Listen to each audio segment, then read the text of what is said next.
आज मी बनवणार आहे कांदा बटाट्याची भाजी. माझ्या आजीने मला शिकवली आहे. आपल्याकडे जर भाजीला नसेल तर 10 मिनिटात भाजी होणारी आहे कांदा बटाटा. त्या त्यासाठी सामग्री बघून घेऊ आपण. त्यासाठी लागणारे कांदा, बटाटा, लसूण आणि भाजलेले शेंगदाणे. आधी मी कांदा कापून घेते.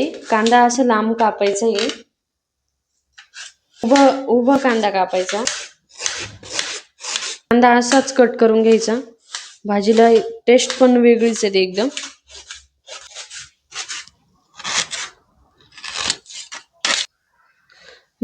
आता आपण लसूण कट करून घेऊ.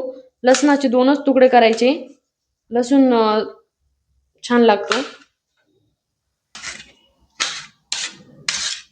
आता मी बटाटे कट करून घेते. बटाटे पण लांब लांबच कट करायचे, म्हणजे त्याची पण टेस्ट एकदम व्यवस्थित लागते, छान लागते. हे बघा, अशा पद्धतीने बटाटे कट करायचे. हे राहिलेले बटाटे मी कट करून घेते आता.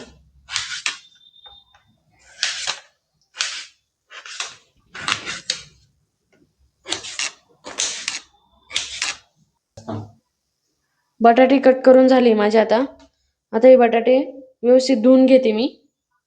बटाटे टाकते पाण्यात. ते व्यवस्थित पाण्यात असे धुवून घ्यायचे आणि पाण्यातच राहून द्यायचे. गॅस चालू करून घेतलाय. कढई गरम झाली आहे. आता मी तेल टाकून घेणार आहे.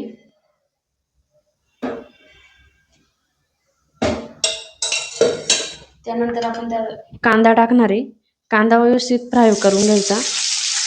आता पूर्ण कांदा टाकायचा. कांद्याचे लेयर बाजूला करायचे, म्हणजे कांदा परततो व्यवस्थित.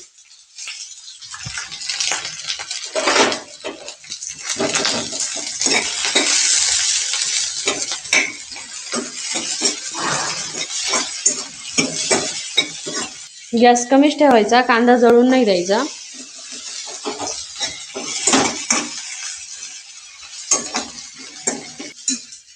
कांदा ब्राऊन होईपर्यंत परतून घ्यायचा आणि त्याच्यात बटाटे टाकायचे. बटाटे पण परतून घ्यायचे. आपल्या आता कांदा आणि बटाटे फ्राय झाले. त्यामध्ये आपण तडका देणार आहे. तुम्ही बाजूला कांदा वगैरे काढून बी तडका देऊ शकता, पण मी असंच देते. त्यामध्ये मी लसूण टाकते आता.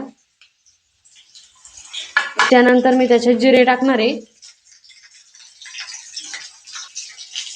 आता मी मसाले टाकून घेते त्यामध्ये. आमचा मालेगावचा मसाला आहे, घरगुती मसाला आहे बनवलेला. मी टाकून घेते.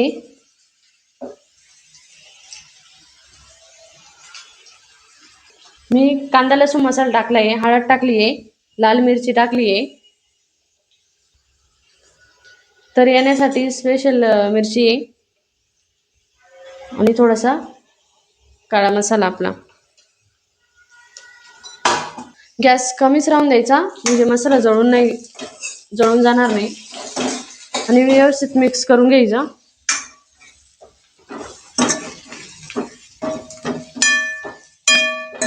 व्यवस्थित परतून घ्यायचा आणि त्यामध्ये आपल्याला आता पाणी टाकायचं आहे. आता मी पाणी ऍड करते.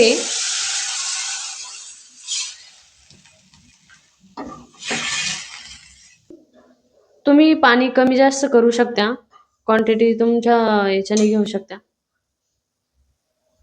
तुमच्या फॅमिलीच्या हिशोबाने तुम्ही पाणी कमी जास्त करू शकता भाजीची क्वांटिटी. मी त्याच्यात मीठ टाकते.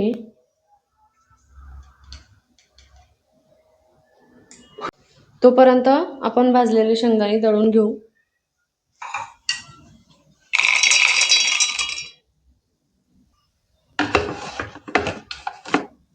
एकदम बारीक दळायचे आणि त्याच्यात पाणी ऍड करायचे आपल्याला. पाणी थोडं ऍड करायचं. शेंगदाणे दळतानाच थोडंसं पाणी ऍड करून दळून घ्यायचं.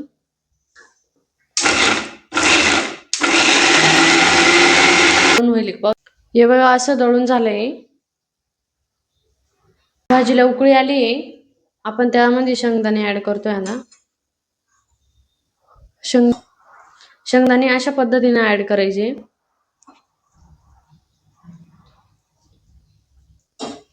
म्हणजे तरी तशीच राहते.